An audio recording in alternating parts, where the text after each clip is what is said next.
Open up the regular village board meeting for the village of Shorewood on November the 12th in the year 2019. I'd like to, if there are any veterans in here, I'd like you to please stand up. I'd like the board to honor you.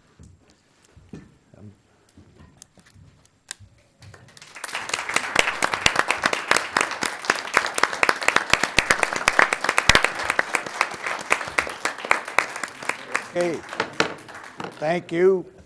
The chief was already standing. He falls into that category, so. Thank you. I'm sure that's appreciated that.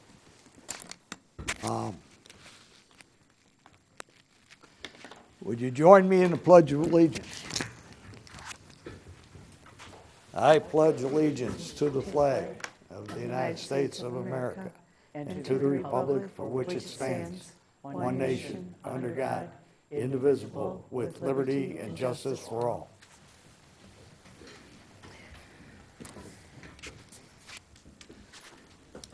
Diane, roll call, please. Mayor Chapman? Can we please adjourn the special meeting first? I'm sorry, that's right. I need a motion to adjourn the special meeting. So moved. All those in favor say aye. Aye. Any opposed? We're adjourned. I've already jumped the gun, opened up this last one, so we're not going to repeat it. Diane, roll call, please. Mayor Chapman? Here. Dan Anderson? Here. Steve Brockman? Here. CeCe DeBold? Here. Barb Kirkland? Here. Tony Luciano? Here. And Dan Warren? The record show there's a quorum. The regular village business can be accomplished tonight. We'll move on to citizens. Are there any citizens that wish to address the village board tonight? Oh. I would. Sir, just stand up. Give your name to the clerk for the record, please. My name is Phil Piotrowski. Spell it. It's an easy one. It's Piotrowski. Thank you. Yes. I live at 1016 Windsor Drive. I recently had a sewage loss on September the 27th. I filed a claim with your insurance. I recently got a claim saying I was denied. This is the second claim that happened at that address. The first was on August 18th. That claim you guys accepted. I asked for that to be addressed. Chris Dre told me that he would meet with the mayor and an engineer the day after. I don't know if that ever happened. Yes, it did. What's that? Yes. It did? Yeah. And I was also assured that I would be taken care of and to keep track of damages, which I did. The insurance company also told me that I would get paid out. They gave me exact numbers. And now all of a sudden they told me I was denied. So I've contacted counsel. He told me to come here first to address you before we go a legal route. So that's why I'm here. Okay. Is there any kind of... Attorney Silverman can speak to this best at this point. Sure, thank you. Yeah, we reviewed the issue with village staff and also with the insurance folks, and we determined that in our estimation, with the facts that were available to us, we don't believe the village had any liability, so that's why the claim was denied. So I suggested if you have counsel that, I can give you a card, they can get a hold of me. What about...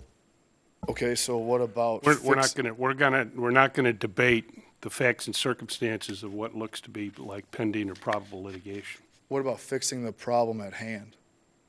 Well, That would be... we're not going to debate the facts and circumstances of what looks to be litigation. Yep. I mean, that's the binding of the hands right now, is that you already said you're going to approach your legal counsel. Immediately, that puts us in a, we can't talk about it now. okay? So, So it would be the suggestion from our council that you get your council to get a hold of him, okay, okay? And, but right now, we can't make any statements at all, okay. okay? And I'm sorry about that, but it's the facts. Yeah. Thank you.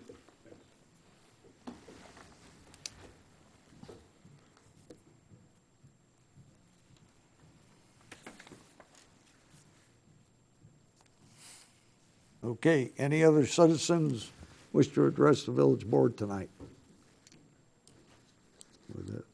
Okay, if not, I'm going to move on to tonight's consent agenda, which consists of the approval of the regular meeting minutes of October the 22nd.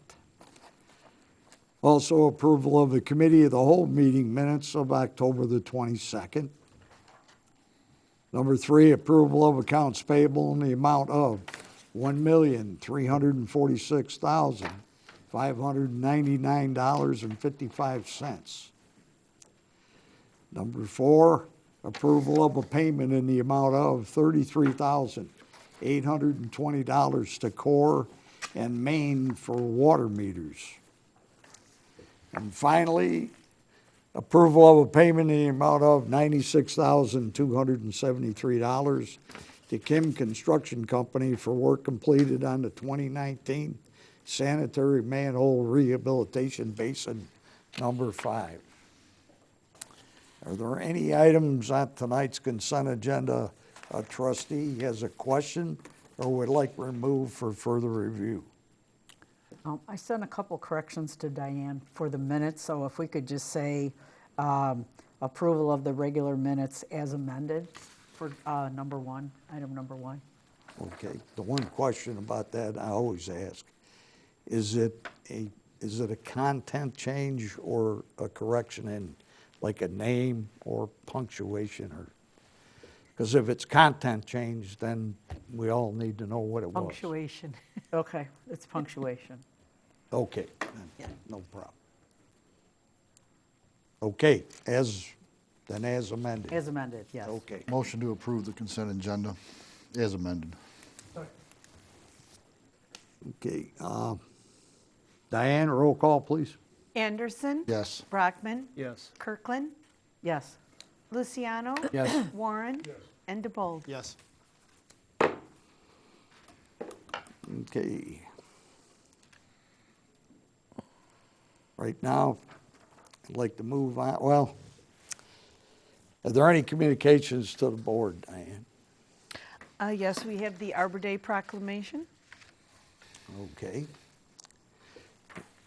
And if you don't mind, I'll read that. Okay. Okay.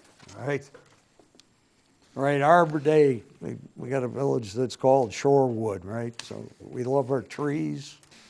And, of course, for the health of the trees of the village, some of them had to be removed. And to that, it was heartbreaking to all of us, so. But it's Arbor Day, and, or we're gonna call it that right now.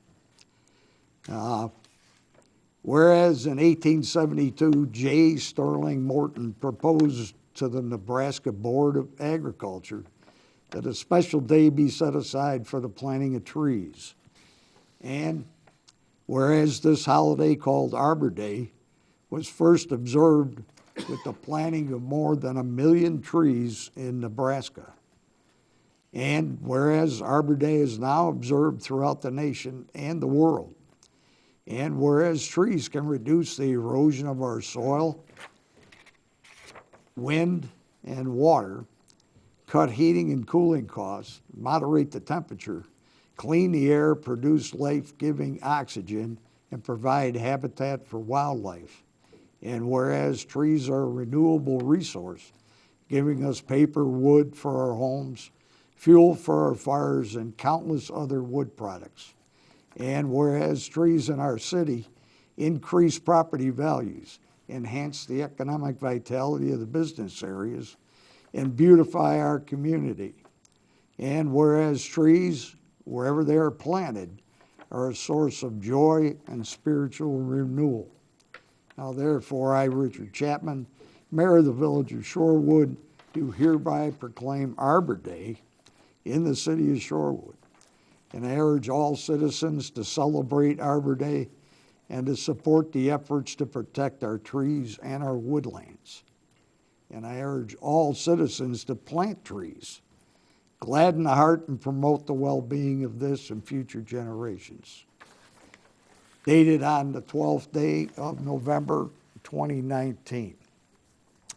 I need a motion to approve the proclamation. Second. All those in favor say aye. Aye. Any opposed? Proclamation's been approved. Right now, I'd like to turn this over for a minute to our administrator, Mr. Colada. He needs to make an announcement. Thank you, Mayor. Currently, our accounting systems, our computer system is under some updating in the next few days. So we wanted to let everyone know that there's going to be a period of time here beginning on Wednesday, November 13th, and ending hopefully Monday morning, November 18th, in which we will not be able to accept credit card payments online for water, sewer, and garbage bills.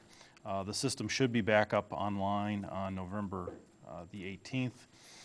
The village will accept payments in person at Village Hall, Monday through Friday, 8 to 4:30, or of course you can mail that in or put it in the drop box here at outside of the front entrance at Village Hall. Thank you. I see our correspondent. I can't see him in the audience anymore. Alex, he was here. We can get that out to the paper. Yeah, we have put it out, social media, on the website, but we'll try to reach him as well. Okay, all right. If it's only going to be down for a day, it would be too late, so. you know. Right. Okay. Big update. You know, every now and then, a special person comes in front of the village board. I mean, we've honored teams galore through the years. But every now and then we get somebody who's very special. And it was brought to our attention by the chief of police about a young lady, Ricky Kirsch. And she's the International Special Olympics Athlete of the Year, which when you try to look at the amount of people who are involved in the Special Olympics, and to have her being honored as being the Athlete of the Year, that's amazing. And while I read this resolution, would you be comfortable coming up and standing up in front of this group? You're already carrying the medal. You can stand there at the podium if you would, okay? Okay. All right? I'm going to read this resolution. This is all for you, and I've got a special copy that's already been signed by me and the clerk for you to take home, frame, and hang on the wall, okay? But let me read it. Resolution number 19R970 for the Village of Shorewood. Whereas Ricky Kirsch, daughter of Steve and Chris Kirsch, has lived in Shorewood, Illinois for the past 18 years. And whereas Ricky Kirsch has been a Special Olympics athlete for the past 9 years in the sports of bowling, swimming, track and field, bocce ball, snowshoeing, golf, basketball, tennis, and equestrian. Okay. And whereas Ricky Kirsch was nominated by Katie Risley, the Assistant Director in Development of Law Enforcement Torch Run for the Special Olympics of Illinois, and Joe Pina, retired Chief of Police for Shanahan and East Dundee, who served for decades on several committees and boards for the Special Olympics of Illinois. For the recognition as the Special Olympics International Athlete of the Year for her outstanding achievements in the categories enumerated above. And whereas Ricky Kirsch has earned recognition as a global messenger for Law Enforcement Torch Run for Special Olympics and was the first athlete liaison to serve on the Law Enforcement Torch Run State Committee.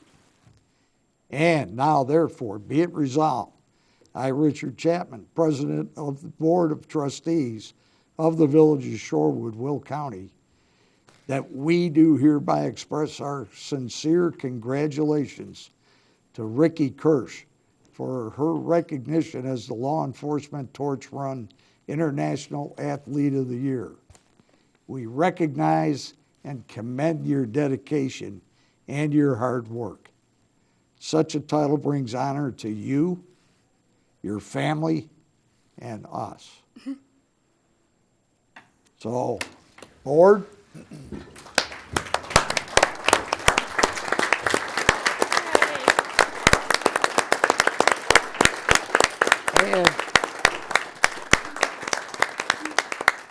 we need some pictures taken. Yes. Okay. Would you come up here? I'm going to come down there, and I'm going to ask the board to kind of move in behind us. Okay? Okay. Needs a motion, right? Huh? To approve the resolution. Okay. I need a motion to approve the resolution. So all those in favor say aye. Aye. There are none opposed. Now it's official. Now it's official. And I'm going to come down there with you. Okay. Yeah.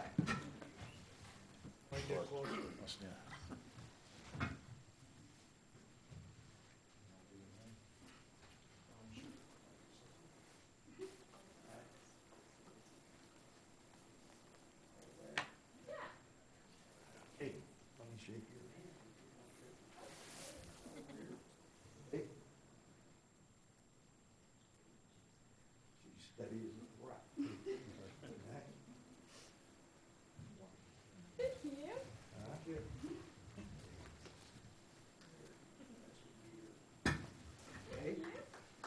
Okay. Yeah.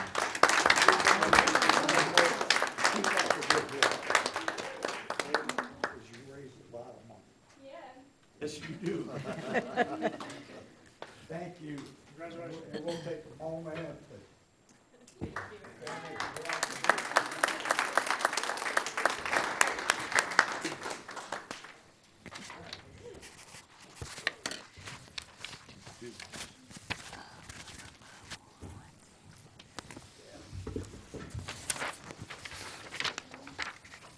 Either way you want to go.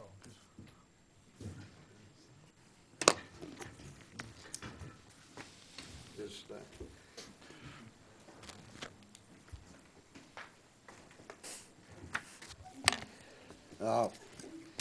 when's the Holy Family team coming in? 26. Next meeting, I guess. Good.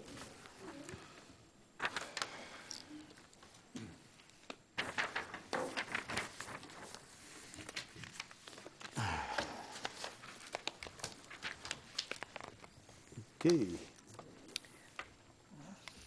All right, we'll move on to business item number 2, consideration for approval of an appointment of Janice Zelinskas as an alternate to Area 5 on the Citizens Advisory Committee for a 2-year term. Like to put that out. Would you like to speak about that? Yeah, the Citizen Advisory Committee has voting members and alternate members.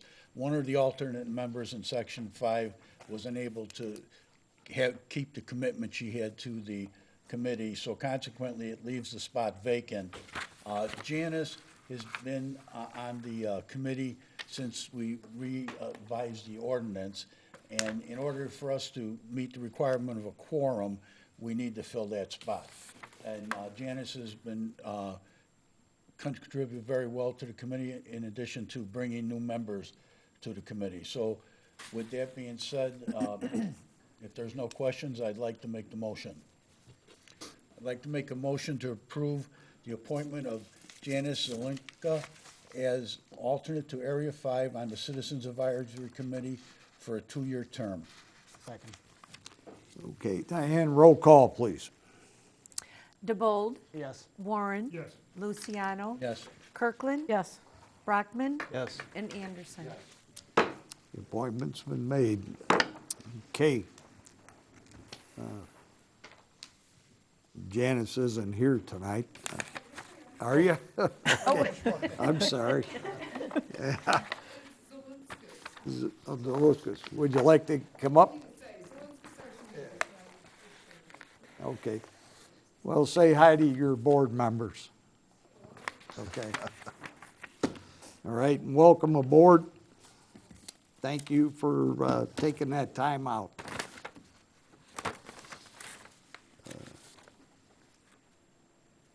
Moving on to business item number 3, consideration for approval of a resolution approving a site plan amendment for 850 Brook Forest Avenue in the village of Shorewood, Will County. This is Maciano's Pizza and Pasteria. I don't think I've ever heard that term. Live a sheltered life, so I guess I haven't heard that. For posterior. Pastaria. Pasta. Any rate, Mr. Brockman. Thank you, Mayor. And you probably did better with that word than I did, or I would, so. Owner of came before us, and he was petitioning the committee to change the site plan, or have a site plan amendment, want to construct a small addition, 850 Brook Forest Avenue, which is a 8 by 20 cooler on the back side of the building. And I'm evidently, that means must mean more business. We didn't ask you that night, but, so that sounds good. And we did not have a public hearing on this. I guess the main concern was the space between the cooler and the parking to the rear of the building, and according to the detailed map, there's more than sufficient room to pass through there. So it was approved 6-0, and I'm sure Kelly's got a few more particulars she'd like to mention about the installation of this cooler.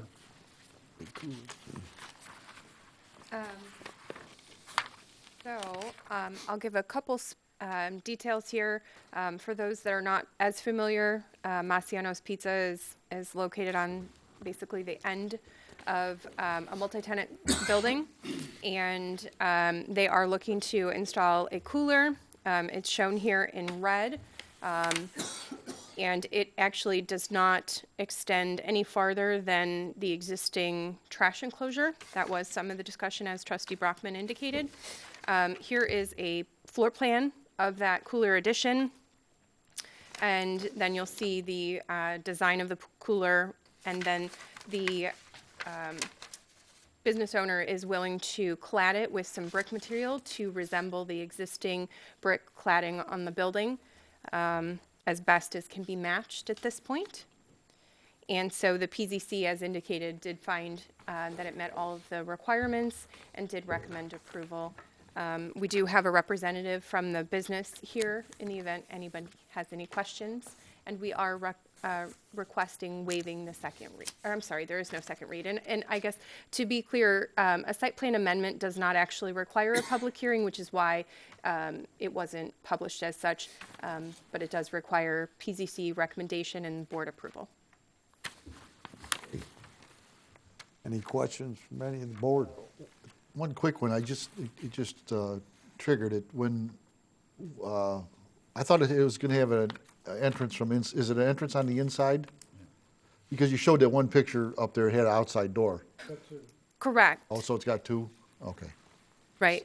So if you look Well, that's what I thought it was on, The orange areas here, those are representative doorways. There's an existing exterior door, and they're going to remove that and put it on the exterior of this addition. So they're creating a hallway to be able to get into the cooler, and then the exterior door will just be relocated to be the actual exterior of that addition. okay, so the two doors then, okay.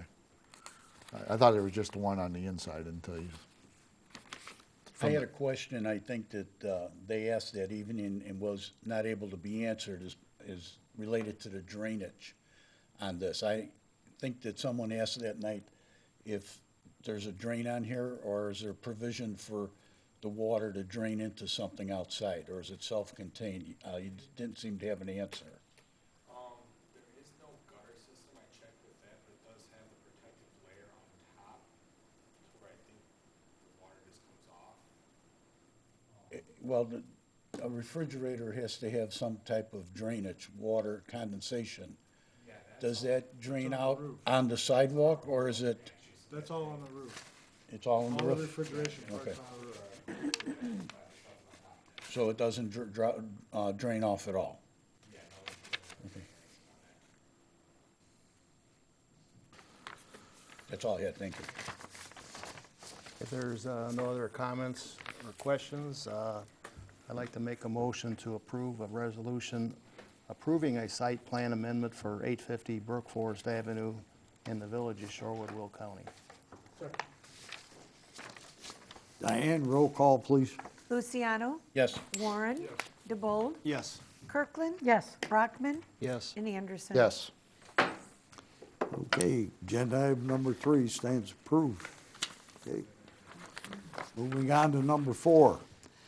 Consideration for approval of an ordinance granting a conditional use for an automobile repair facility at 303 Ammon Dodge Drive, Units C and D, in the village of Shorewood, Will County, Illinois.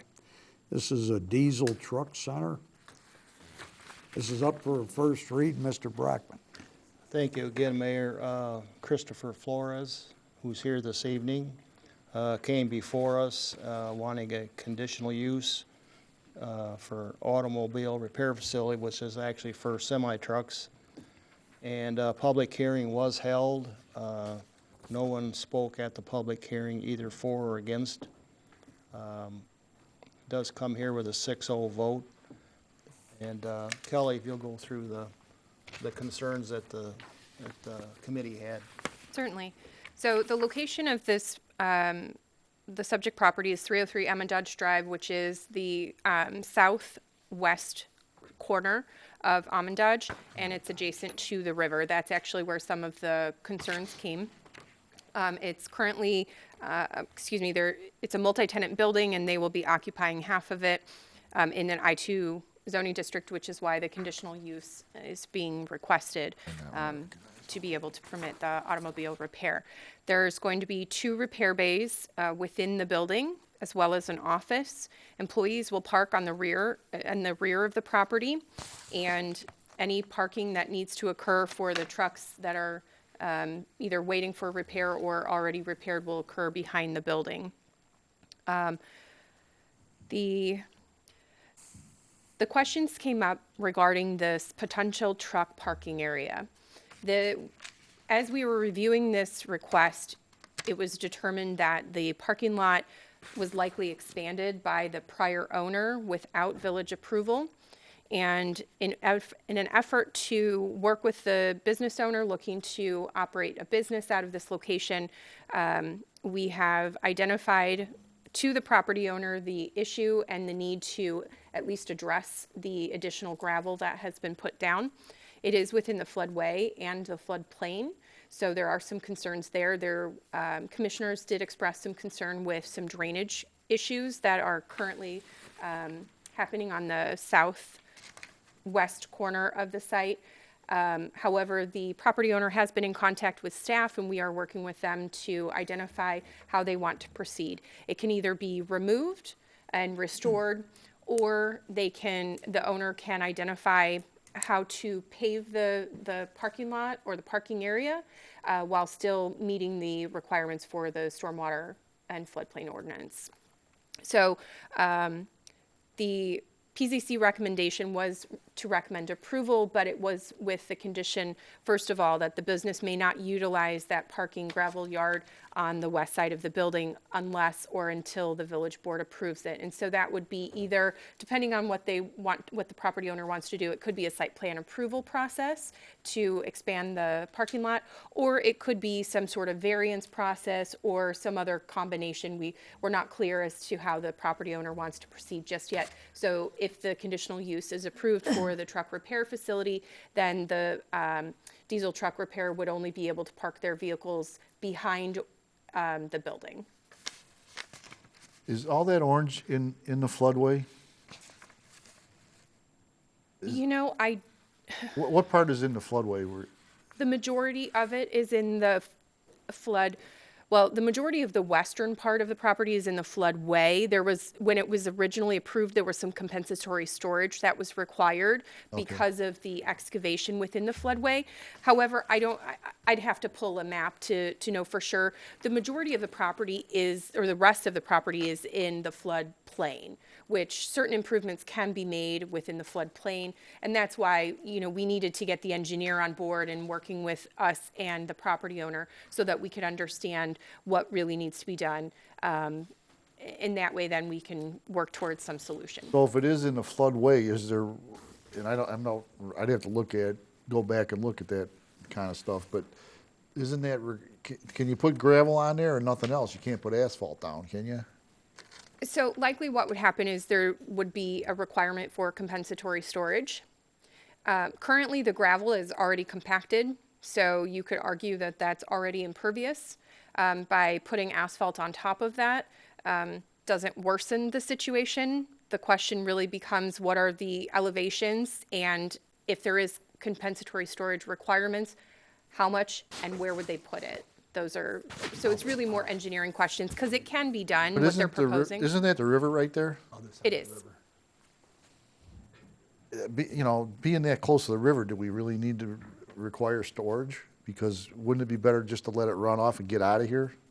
So there are some certain variances that can be granted in order to allow drainage to the river. But all of these are questions that we'll have to work through with the property owner. And so that's why the condition was relatively vague in terms of you can't use it until such time as, we work through the options and what would meet our regulations.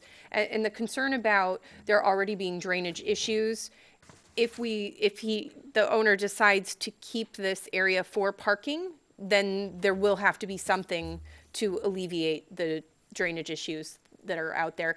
The other thing was, it was noted regarding aesthetics and having to view parked trucks or vehicles from the trail that's located along the river. And whenever you expand a parking lot, our zoning regulations require that you have to screen it. So it likely would have to have some vegetation, but fencing would likely not be permitted in the floodway because that restricts water flow. So it likely would mostly be vegetation, which helps to absorb water anyhow. So whatever the property owner decides to do will likely improve the situation with regards to drainage. So we feel So you'll have them back, or you're gonna deal with it in staff level and come back to us and. that's correct. Sir, would you like to make some comments here along with them? I see you were kind of getting, It's not the right time to do that, but I'm just following along too. I'll let you know, my name is Jeff Schulkais with Patrick Commercial. I represent Mike Hertzberger. He's the owner of the property. He was also he ran his trucking company out of there for a number of years. And I told Kelly too that one time he had over 150 semis, and he used this as a maintenance type of location, one of his satellite locations. So the actual use will actually be reduced from what he used to. Part of I have a plan here too that shows both the floodway and the floodplain. And I think some of the concern is that, can you have that parking lot or gravel area in those areas? My understanding is you can, but you can't impact the volume of water that travels over that property. So Mike is aware of that, and he feels that the parking lot was expanded, and we may reduce some of it, and allow for more compensatory drainage and volume, and that will help everything there. So he's intending to put a plan together. We've hired Rudiger and Tonelli to formulate that plan and present it. Okay.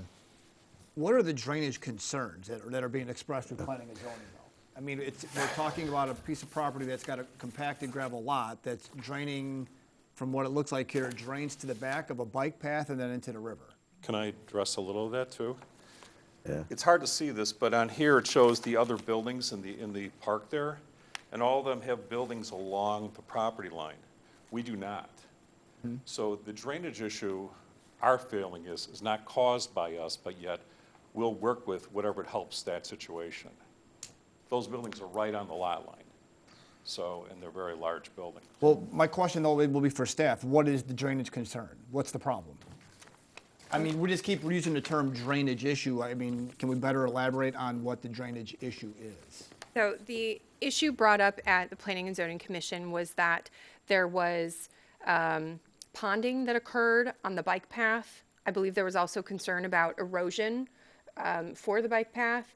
And so I agree that I don't know that we are clear on what exactly the problem is, but whatever happens on this property to correct the parking area will help the situation in terms of overall drainage. And so we'll work with the property owner to figure out how that could benefit both his property as well as the bike path. Okay.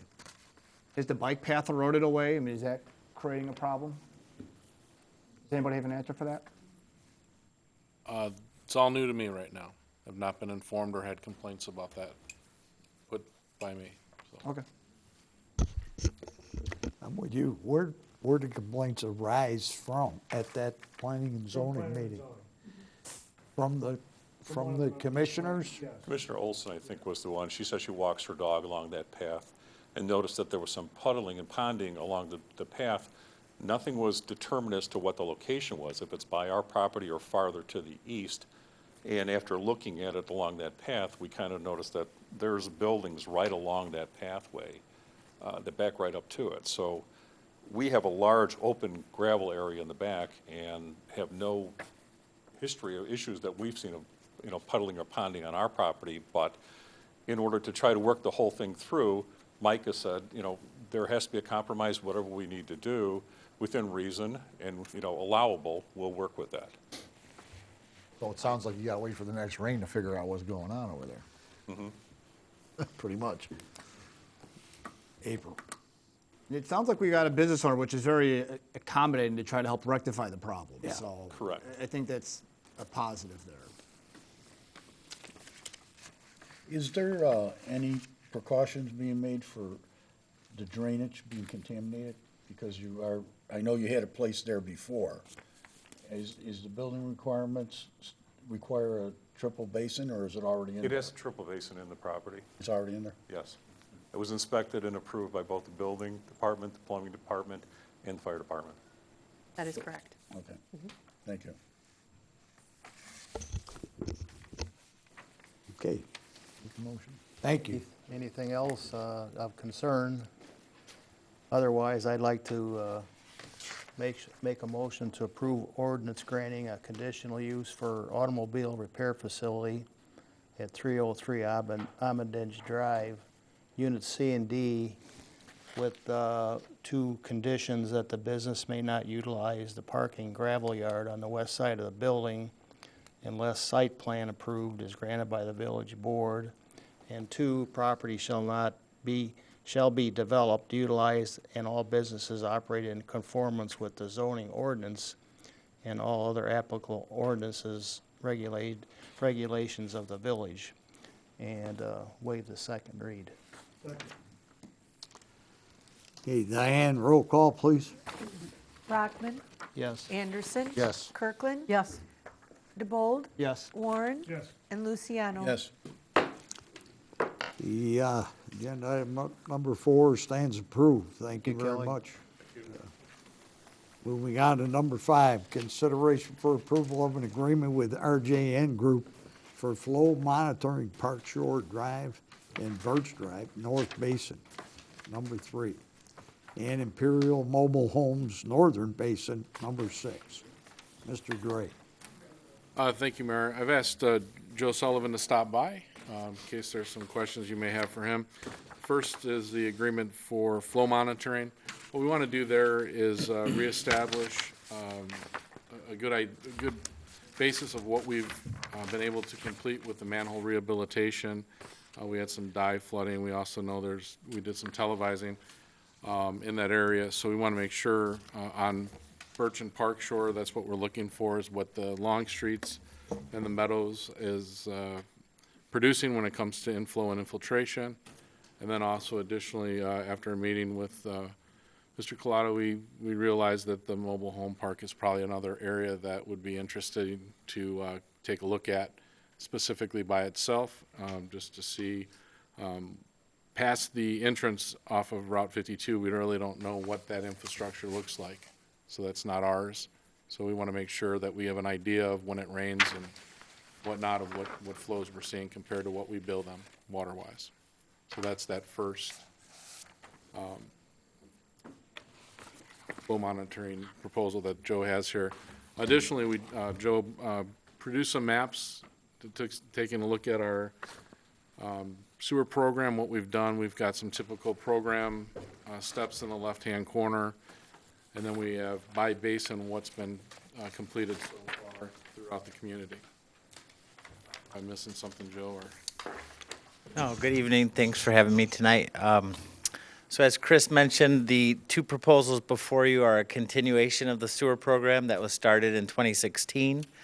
I put together this map basically to show what the initial findings were from the initial flow monitoring investigation, what are our typical program steps, that's the blue text up in the left-hand corner of the map, and what's been completed already in the 3 years. So you can see Shorewood Basin 3 was the first basin we moved into, was the highest priority.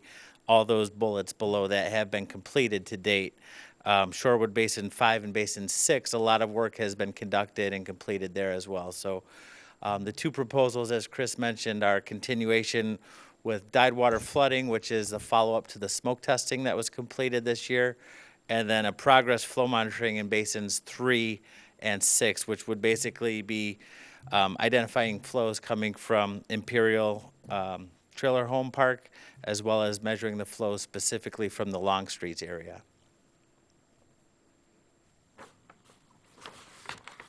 You know, once repairs are made, do we ever go back and redo the flows?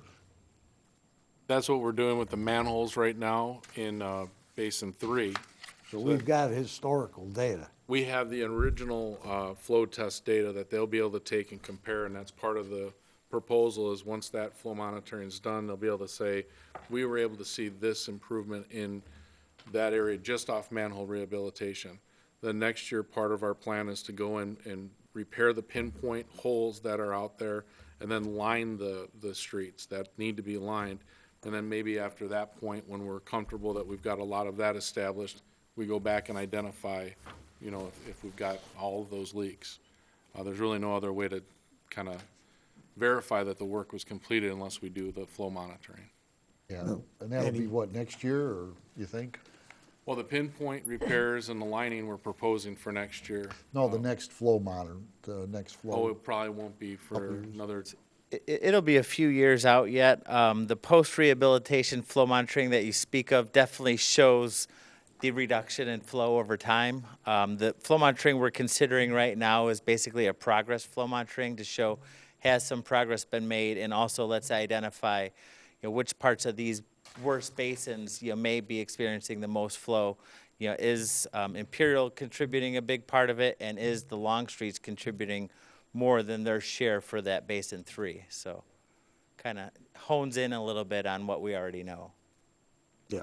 You know, when I got a question, Chris, and we talked about this before, but if we get into a problem with Imperial Mobile Home, we're taking all the sewage, or they have their own plant, but we're taking the storm sewer. Who's going to fix that? Because we really don't. No, know. we take the sewage. We do take the sewage. I thought they all. Yeah, okay. so we provide them with water and. But who's going to take care of the repairs in there? Well, we'd have to come up and work through that and identify. first, if we have a situation, then second, we'd have to, talk about that as a policy if there is some problems. I know, one of the reasons that we started with RJN is Joliet was looking for some enforcement to get the I&I down for our system. So I think we would have to pass that responsibility on to them, but we would have to, again, evaluate if there's a need for that at this point. Well, I mean, everything's an age system. There's gonna be something wrong. So a lot of that would fall under item 14, the private sector disconnect. So then the village and board could decide, as a whole, how do they want to address the private sector defects that, you're already addressing the public sector defects by fixing your manholes, televising your sewers, and doing the point repairs and the lining programs, but then it would be addressing those private sector defects. Okay. Something to do here in the future, I guess. Okay. Any more questions? Mr. Sullivan, Mr. Gray? Want to take these two separate, or?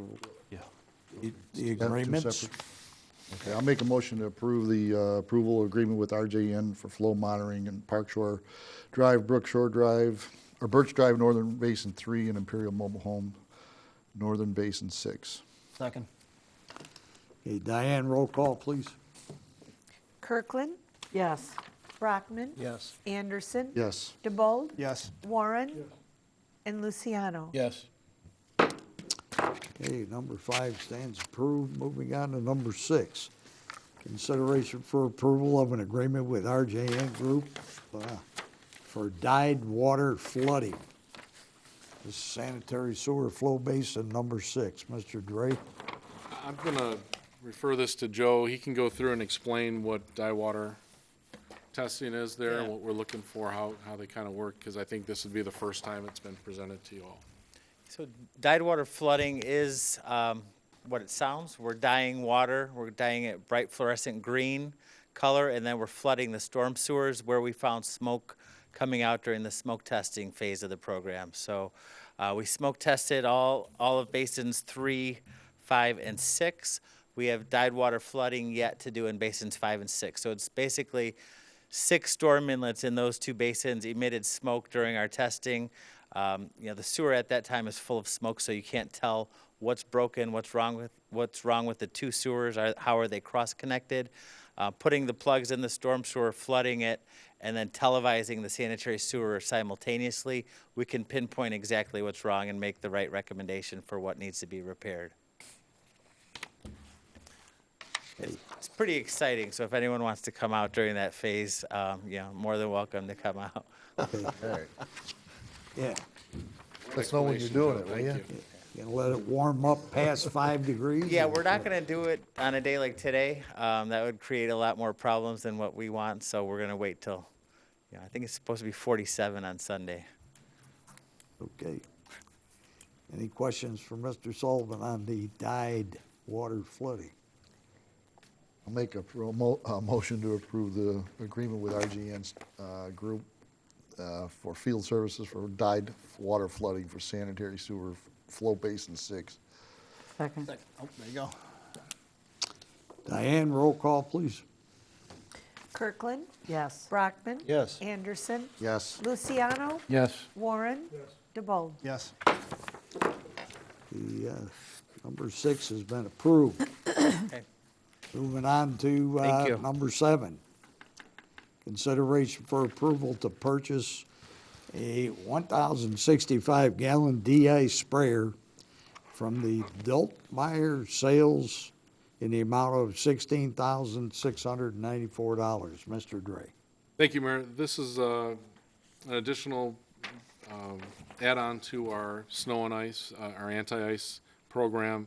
It's a 1,065-gallon de-icer. It would mount in the back of one of our larger 2-ton trucks. We'll be able to do about 3 times the amount of work that we do now. We have a 300-gallon tank in the back of a 1-ton, so we know that we will minimize the amount of times we have to fill, and then we'll be able to get more of the town completed as far as putting down some brine solution before a storm. The nice thing about this unit is it has legs, and Basically, it will slide out of the vehicle, stand by itself somewhere out of the way, and if we need it, we can put it right back in. So, very handy, very versatile. It's all to make Gotta our, practice making turns with half a tank. Yeah, I hope so. I hope they'll do well with that. Huh? it's all to make our snow operations a lot more quicker, a lot more efficient. So, I'll make a motion to approve the 1,065 gallon sprayer for 16,694. Second. Diane, roll call, please. DeBold? Yes. Warren? Yes. Luciano? Yes. Kirkland? Yes. Brockman? Yes. And Anderson. Yes. Agenda item number 7 stands approved. Yeah, now we're getting into the exciting stuff. And everybody's gone. Consideration for approval of the purchase of 12 TASER 7 devices from Axon and enter into a service agreement with Axon for a total cost of $25,806.76, broken up over a 5-year period. Comes out to $5,203. Okay. With approximately an annual payment of $5,000. Okay. Any questions for the chief on tasers? You said that you were trading in your memo, they said you were trading in the old ones? Trading in the old ones, And they gave us something for them? barely anything. That's how it works. They'll take them, they'll refurbish them, they'll send them to wherever. But the current devices are being phased out. They'll be all out soon. We have a little bit of credit on our current program. The expensive part of this is the warranty and or the replacement of them if they break, or the upgrade of the firmware. So that's why we just entered in the program. All right. I'll make a motion to buy 12 tasers Second. in the amount of approximately 25,000, or in the amount of $25,806.76. I'll still second it Okay. with the dollar amount. Diane, roll call, please. Anderson? Yes. Brockman? Yes. Kirkland? Yes. DeBold? Yes. Warren? And Luciano. Yes. Agenda item number 8 stands approved. Moving on to number 9, consideration for approval of an ordinance approving an intergovernmental boundary line agreement between the village of Shorewood and the village of Manuka. Mr. Kulata. Thank you, Mayor. What we have before you is a revised agreement to the one that expired a few months ago.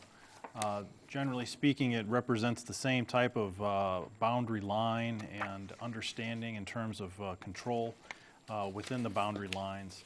I would defer to Attorney Silverman to speak to any changes that were made just because of changes in statute. Right, yeah, I mean, the boundary line agreement is pretty much in keeping with the original one that we had. There were a couple changes in the statute that required some changes to the agreement, but it's essentially the same principle.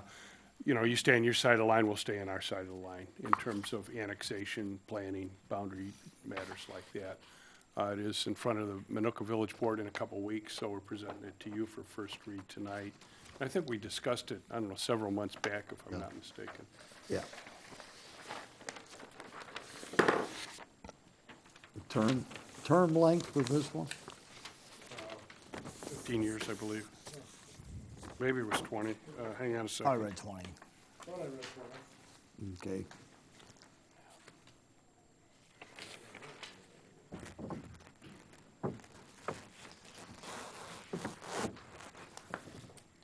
$20, yep, So that's the maximum allowed by statute. that's correct. Okay. I'll make the motion for the approval of the ordinance approving an intergovernmental agreement between Manuka and the village of Shorewood. I and- think we're just on first read Yeah, I was tonight. Yeah, we're waiting for a couple comments back from Manuka just to make sure everything is buttoned up. Okay. All right. So we'll put this on the November 26th agenda for second reading. Okay, moving on, business item number 10, consideration for approval of an ordinance abating the tax hereto levied for the year 2018 to pay the principal of and the interest on $4,140,000. General obligation bond, it's an alternate revenue source, Series 2011 of the Village of Shorewood, Will County, Illinois. Ms. Burkholder. Thank you, Mayor. This item and the next agenda item are presented together in your packet. They're the tax abatements for